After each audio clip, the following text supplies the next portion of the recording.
Jayhawk fans, it has not been the best week for Kansas basketball as we have dropped three straight in conference play.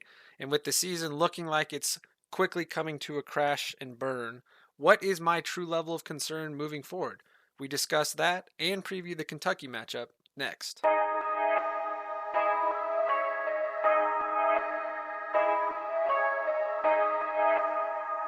Hey guys, welcome into the KC Sports Authority podcast. I am your host, Keegan Russell. Just as a quick reminder, you can find our podcast on YouTube as well as on Spotify. You can also hit us up on Twitter at KCSA Pod with any of your sports takes. Let us know how you're feeling about the Hawk season so far, and how you're feeling about the Chiefs weekend coming up as they're in the AFC Championship with a trip to the Super Bowl on the line. You can also reach out to us on Facebook at the KCSA Pod as well. Wherever you do listen to us from, please hit that like and subscribe button. We'd love to see this podcast continue to grow as we continue to dive into more content, and you can definitely help us do that by subscribing. All right, well, let's get into it. Like I stated a few minutes ago, it has been a rough week for Kansas basketball. We have dropped three straight in conference play, all starting with that big overtime loss at K-State last week, which unfortunately the Hawks dropped in overtime 83-82, despite a massive performance by Jalen Wilson, scoring 38. A lot we could talk about in that game. Some poor officiating, some bad shot selection, K-State having one of the best games of the season. It was a rivalry matchup. Obviously, you knew K-State was going to be prepared. Jerome Tang is a fantastic coach, and he has that team well constructed, well coached. They are going to be a pain for any team they play the rest of the season. That matchup, KU was back and forth with them. Actually played pretty well for most of the game. They just, for whatever reason, could not defend the three, and K-State got out, and it just was back and forth. And unfortunately, due to some of the officiating, whether you think it was poor or not, KU had three guys foul out, and we were shorthanded on the bench already. So ended up losing in overtime, 83-82. Then you hope, after a week of preparation and good practice, that KU would bounce back this last weekend as they hosted TCU. KU does not lose much at home, but unfortunately, this was a TCU team that was red hot, and they came out and just punched us in the face from the start of this game. And this was never a contest. KU ends up losing 83-60, one of the biggest losses in the Bill Self history, unfortunately. Definitely one of the worst losses at home. Similar to that Kentucky matchup last year where we lost by, I think, 18, if I'm not mistaken. Another weird game where TCU was just on fire from offense. They're not typically a very good offensive team. Most of their offense comes through Mike Miles. But they had some nice performances off the bench, and this is the second game in a row we saw a bench player go off against Kansas, and they were just lights out from the start. The second that ball was tipped, TCU had control, and they never looked back. So that was disappointing. I had some money on that game, not much, but you kind of figured KU at home, bounce back from K-State. This was going to be all the Hawks, and that unfortunately did not go how we thought. Then we follow up that loss with another monster matchup against Baylor Monday night at Waco. And that was another game where from the start, Baylor was red hot from the field, lights out from three instantly, very aggressive on defense. They did everything possible to shut us down, and it was a very, very rough game to watch. KU kind of made it interesting in the second half, coming back and actually took the lead for about 52 seconds. And then it was Baylor all the way the rest of the way. So it's been a rough week, KU fans, and unfortunately, the Big 12 is at its peak. It's probably been in the last 20 years, and it is not looking like the schedule is going to get any easier coming down the stretch. KU's got 11 games left on the season, 10 of those being conference games, and of course the big matchup with Kentucky this weekend. So the schedule is tough the rest of the way. Definitely a gauntlet of a schedule. Thankfully, the rest of the Big 12 has the same schedule, so there's still a good chance plenty of teams beat each other up along the way. But KU is now in a very interesting spot. They haven't had a 3-game stretch like this that often. So we are kind of blessed as KU fans to be in a position where a 3-game losing streak happens, once in a blue moon. A lot of other teams experience that far too often. So that is a little unusual for us as KU fans. But as we look at conference play right now, KU is sitting at 5-3, which is only a game and a half back out of first. K-State's sitting at first right now at 6-1. KU's 5-3, but this is going to be a gauntlet the rest of the way. The only two teams that are probably out of it right now are West Virginia and Texas Tech, who hasn't even recorded a Big 12 win yet. But it's been a slide. Today I want to talk about what my concern level is for this team. Right now it does kind of feel like the sky's falling down. They have not looked good as a whole team. There are some bright spots here and there. Obviously, Jalen Wilson has been incredible the last week. He's been averaging close to 30 a game. He had that 38-point game against K-State, following up with 30 against TCU, and then another monster performance against Baylor. But unfortunately, not enough. Can't do him by himself. Grady Dick's been a little bit of a bright spot lately too, getting better from the field, shooting better, scoring more, but still not enough. And that has a lot of fans really worried about how the rest of the season is going to go. And there's a lot of fans upset with Bill Self, with the rotation and the bench play. We're going to talk all about that right here. So let's start with the biggest glaring issue, and that has to be the rotation. This starting five is struggling right now as a whole unit. For the most part, up until the last week, that starting five has been very consistent, and it's provided all of your offense for the most part. KJ went 10 straight games in double digits, which was quite impressive. And then the last two games, he's been shut down. Unfortunately, since Big 12 play has started, Kevin McCullough has struggled mightily. Hasn't been able to do much of anything offensively. Not that we expect him to do a whole lot, but he has definitely not been a bright spot offensively for this team. DeJuan's been struggling a ton right now on the offensive side, turning the ball over, making bad passes, taking poor shots, not taking shots when he's open. So it's just kind of been it's been frustrating. And then you pile that up with the Big 12 teams just coming out super aggressive on defense and shutting down the lanes. It's been a struggle to get Jalen and Grady good looks. Jalen's done a very good job at creating himself some options on the court, and obviously he's still scoring at will right now. Not super efficient with his scoring. He's taking a ton of shots to get there. But it's been frustrating, and then you pile that on with the bench basically being non-existent, and we'll get into that. There's a lot of issues there. But it's just not a good spot right now for this team offensively. Definitely not a good spot defensively. They have created a lot of turnovers, especially in that Baylor game, but as a unit, they are not defending well. And I think Bill Self even said this the other day that if they're going to win in this league, it's got to be on the defensive end, and they're just struggling right now, and it's just not looking very good. So let's talk about the bench. That's probably been most fans' number one concern. A lot of it's been frustration with Bill Self and not using the bench. A lot of it's been the bench just not doing anything at all. So we're going to kind of talk about what is that balance. As we look at the bench, Bobby Pettifer and Joe Yesufu have been the main guys getting minutes. Both have had some bright spots, also a lot of downside.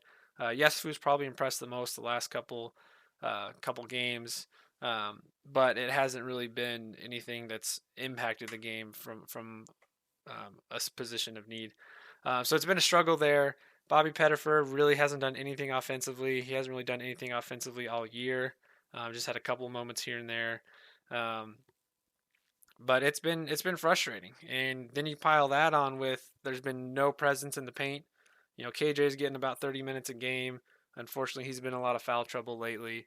And when he's being replaced with someone like Zuby or Uday or even Clements, they're not producing anything at all.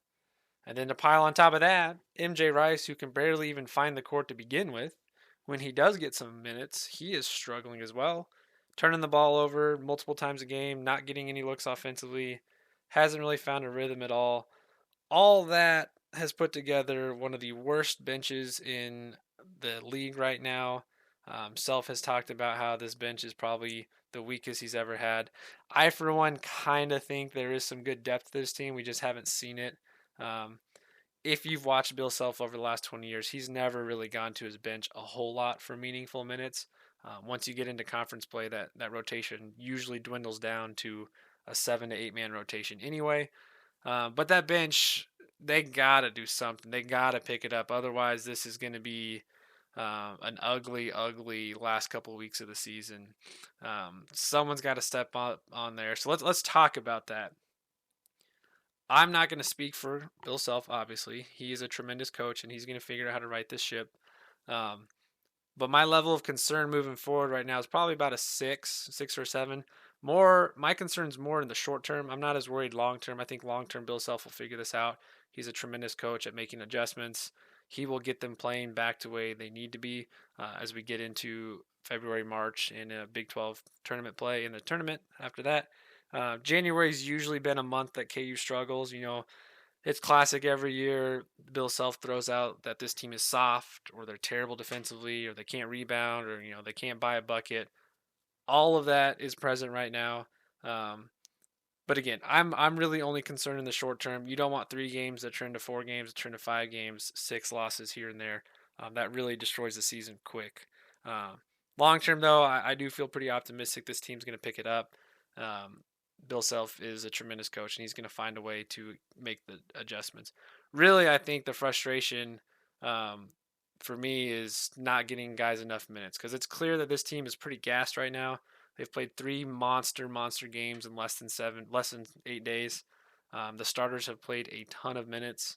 DeJuan Harris took that nasty fall at the K-State game, and he just hasn't looked the same since. So it's been rough.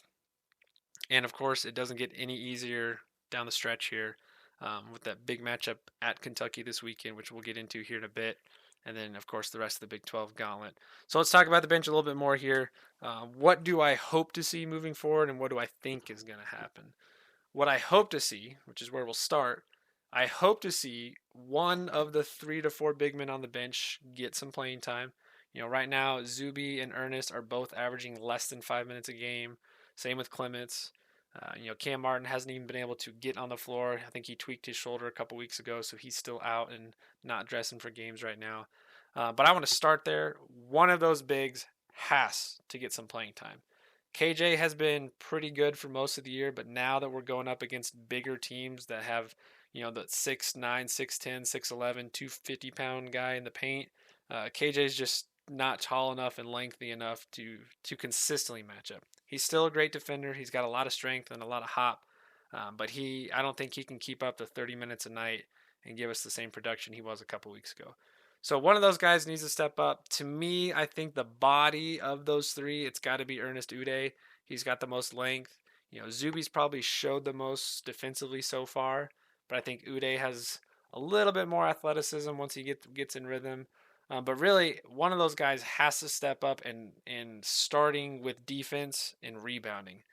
If you've watched the last 3 games, I can't tell you how many times I'm throwing my hands up screaming, why on earth can't we grab the freaking basketball and get a rebound?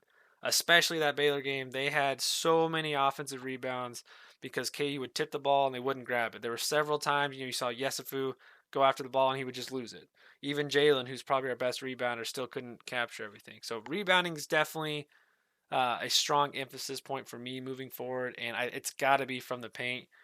It can't just be the guards. And if you look at KU's stats right now, as a group, your best rebounder is Jalen at 8.6 rebounds per game, and then Kevin McCullough at 7.3. Those are both wing positions. They're not your prototypical big man. KJ's averaging the most rebounds out of that 5 spot at 4.4, which is nothing to be excited about. And then those other guys, in their limited minutes, they're averaging less than 2 rebounds a game. So rebounding has to be a point of emphasis, and for me, it's got to come from that 5 spot, whether it's KJ, whether it's Ernest, Cam, Zuby, Clements, whoever it is at that 5 spot. That's got to be a point of emphasis. They got to be able to bully guys in the paint, throw their bodies around in a controlled manner and go after the board. It can't just be as good as a rebounder as Jalen is and McCullough is.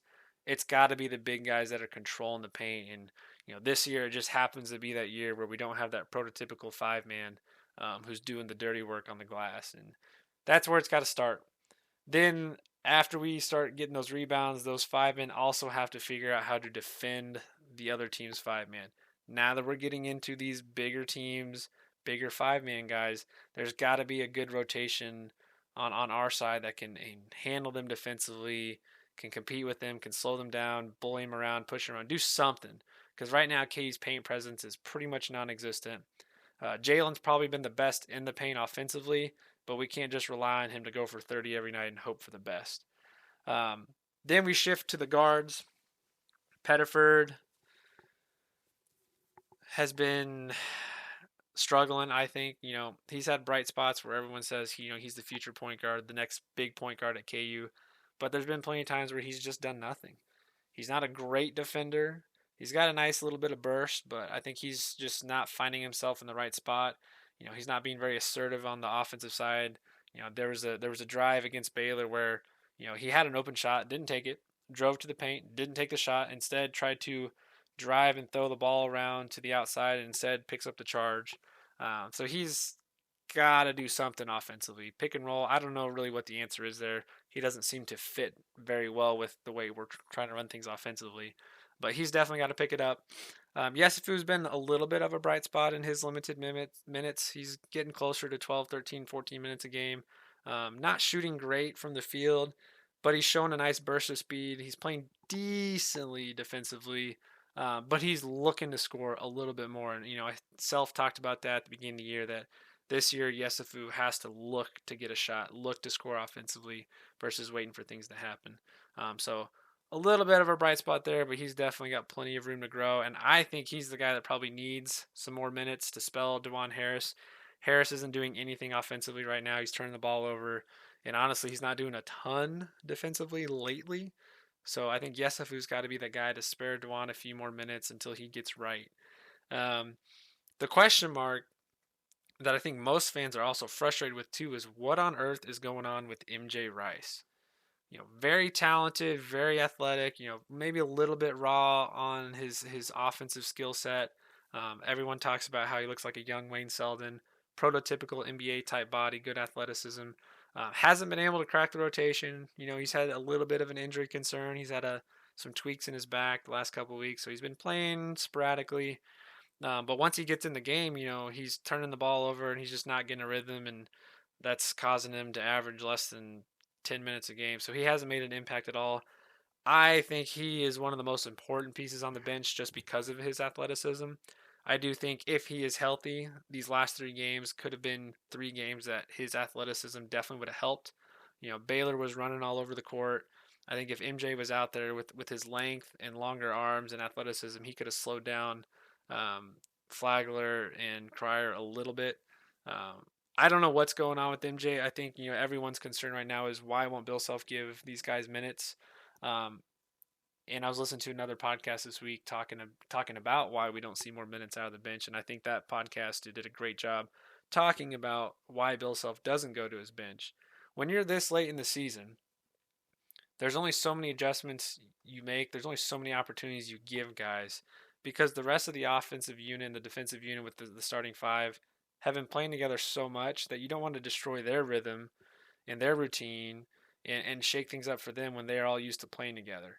And I think that's part of why we're not seeing much action from the bench, because those guys aren't doing what Self needs. So instead of giving them the opportunity that they probably do need to show what they can do, he'd rather just stick with the starters because he trusts them more. And that's kind of a double-sided coin there.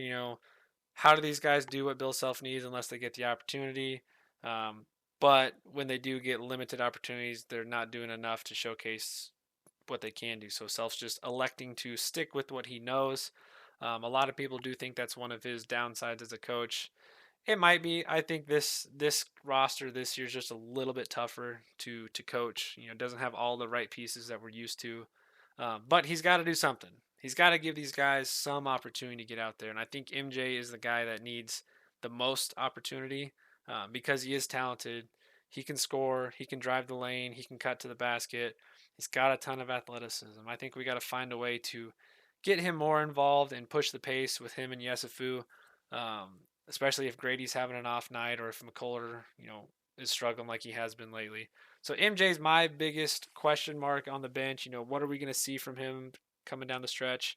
I hope he can get a little bit more minutes, and as doing so, that helps build some rhythm for him.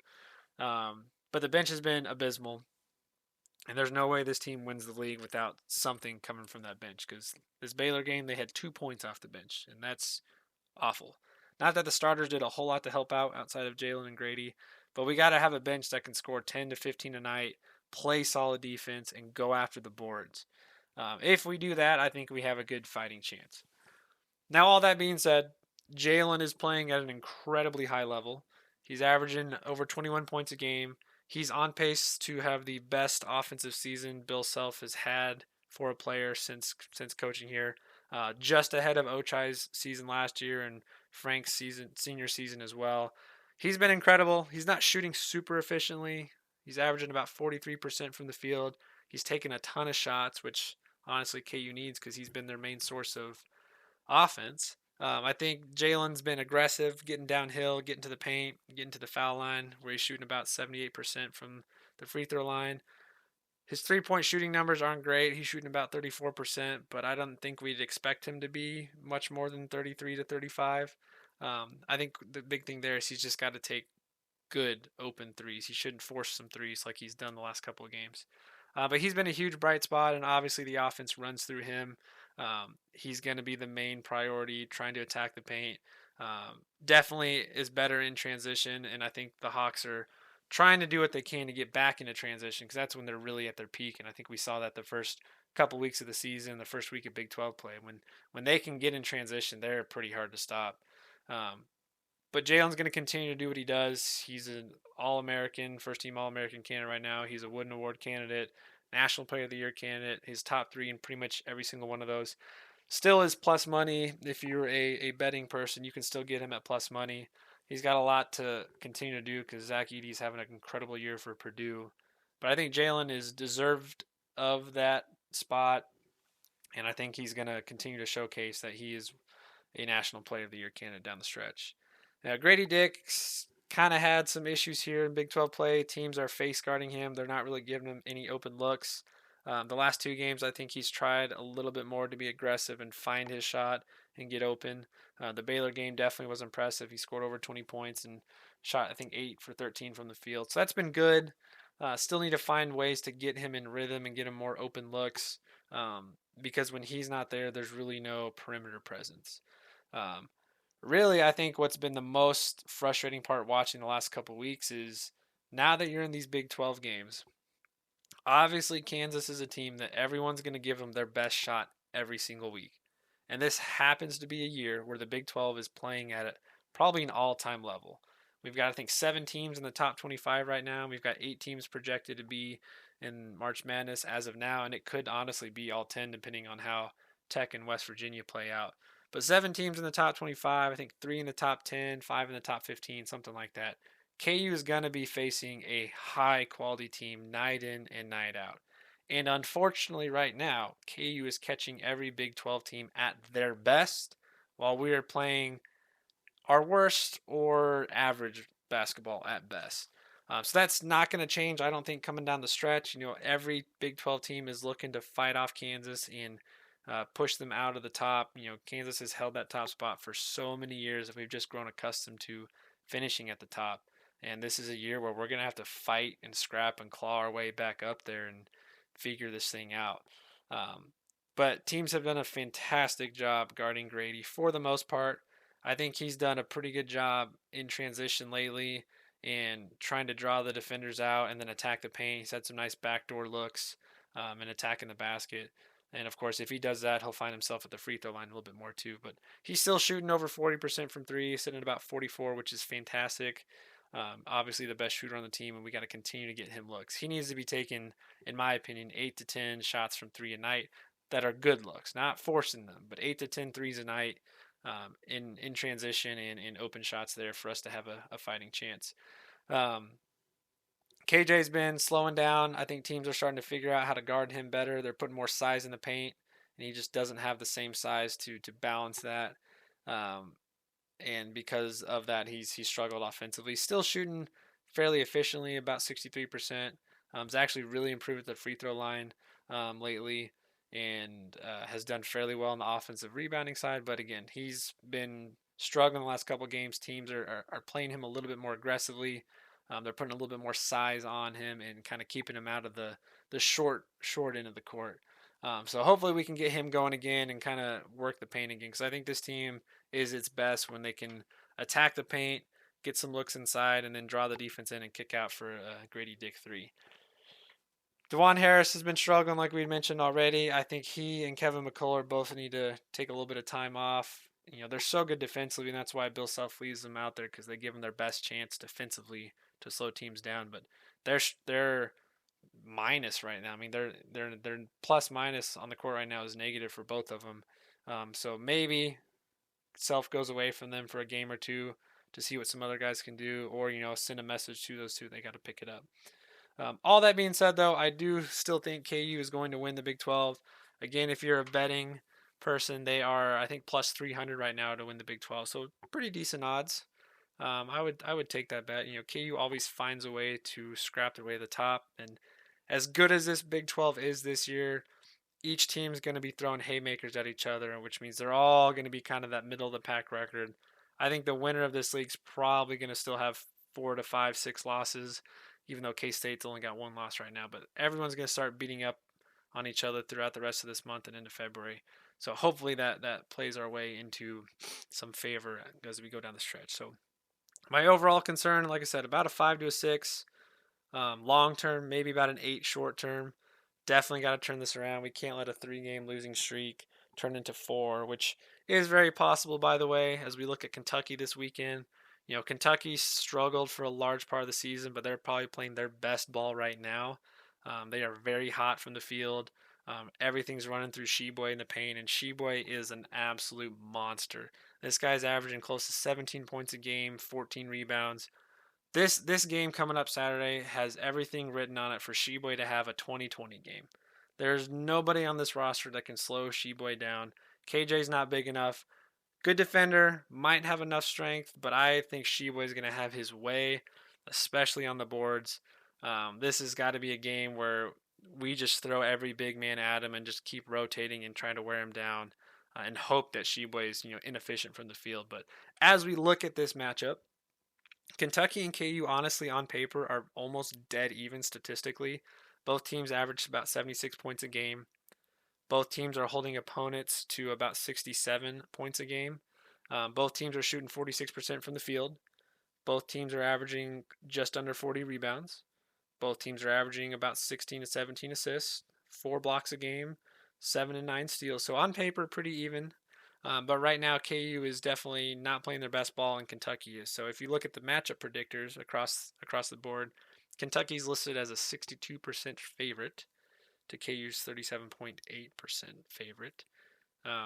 The line has not come out. I'm going to guess this is going to be about a 7-point game prediction, give or take. Kentucky is playing its best ball right now. And Sheboy, this is just a fantastic matchup for Sheboy. So not super thrilled about this game. I don't expect us to come out with a win, but I think this is a big game we need to win. Doesn't hurt us at all in the Big 12 race, but you're coming off of 3 losses. Spirits are down, fans are upset. This is a game we got to come out with high energy from the start. The last 3 weeks, the last 3 games, KU's been getting outplayed that first 4-minute stretch of the game, and they're digging themselves such a big hole that it's hard to come back. And this has to be a game where we get out, we play quick, we focus in defensively, and we just lock in on them. Hopefully this is a game where we defend the 3 a little bit better. I think we've left a lot of guys open far too much, and the switches and the screens, and this has got to be a game where we figure that out. Thankfully, Kentucky doesn't shoot great from 3. They're about a 37% 3-point shooting team, which isn't great, but it isn't terrible either. But several of their top shooters, like CJ Frederick's probably one of their better shooters. He's having an off year. Antonio Reeves is probably their best shooter right now, him or Cason Wallace, but they're not shooting lights out. But that probably means they will shoot lights out, because that's how things have gone for KU lately. Every team they face is having their best game from 3. Thankfully, the Baylor game, they did slow down in the second half, but they started out pretty hot. So I'm a little nervous about this game. I think it's still going to be an incredible matchup. Anytime Calipari and Self are coaching against each other, it's a quality game, last year's game aside. Maybe we'll catch Kentucky at a good spot where they get back to some of their struggles. But I think it is a game where Sheboy dominates the paint. I think Jalen Wilson will have a good opportunity to score again, but he's going to be facing Sheboy anytime he drives through. So maybe this is a game we get the ball moving a lot. we can get some guys open, get Grady some nice looks from three. Somebody else has got to step up, either Kevin McCullough, DeJuan Harris, Yesufu, Pettiford, MJ Rice. One of those guys has to do something because I don't think we're going to be able to score a lot in the paint like we've been accustomed to. So let me know what you guys think as fans right now. Obviously, it's been a frustrating last week. Still plenty of optimism. Don't be concerned too much. I don't think the sky is falling on the season. Maybe next week we change our predictions. If we, lose again, we got Kentucky this weekend, and then of course that K-State game next week at home at the Fog, which should be a game K-State comes out and struggles in if the fans show up. And I think that's a big game that the fans definitely need to provide everything possible, energy-wise, excitement, loud, all that, to give KU a fighting chance. So KU fans, again, let me know what you think. Hit us up on Twitter at KCSAPod or find us on Facebook. I want to know what your level of concern is right now, and I'll tweet this out later this week, as a poll question just to kind of get your guys' thoughts. But let me know what you're thinking. What are you concerned about most? How are you feeling going into this Kentucky game and the rest of the year? Is there a player you are honing in on specifically that you think needs to have a big rest of the way for us to get going? Or just give me your ideas on if you were coaching this team, what would you do with the rotation? I want to hear all of it. Obviously, I don't have the answers. I have what I think is going to happen. Bill Self is going to figure this out, guys. I wouldn't be concerned there. I've seen several fans that are already calling, we need to get rid of Self. That is the stupidest take I've ever heard. We are coming off of a national championship year.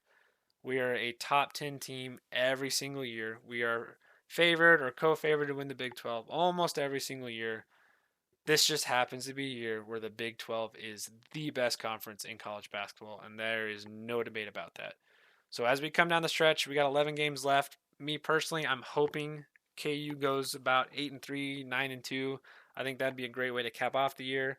Will that be the case? Maybe not. This is a tough season, but we got to show some fight. We got to get back to it defensively. We got to attack the boards. It can't just be Jalen and McCullough. It's got to be the bigs. So hopefully Bill Self finds a way to crack this rotation and find a spark plug off the bench, and we kind of get this thing figured out. So thanks for joining me again today, guys. Been a frustrating week as a KU basketball fan, and we still have a lot of season left to right this ship and get us prepped for a monster NCAA March Madness. So stay tuned for all the upcoming KU basketball content the rest of the way. Like I said, if you are following us on Spotify or on YouTube, please hit that subscribe button. Share it with your friends. Leave some comments in our episodes. Would love to know what you guys think about the podcast.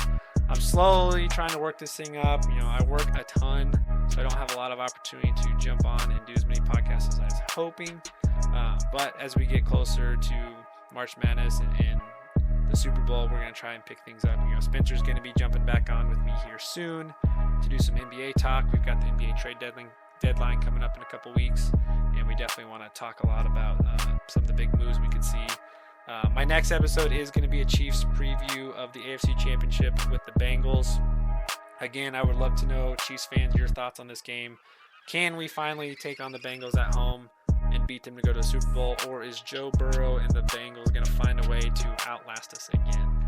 So let me know what you guys think on that game. Like I said, next episode we will preview that matchup, and hopefully this time next week we'll be talking about the Hawks on a 2-game win streak, beating Kentucky and K-State, and the Chiefs going to the Super Bowl. So thanks again for listening, guys, and we'll catch you in the next episode.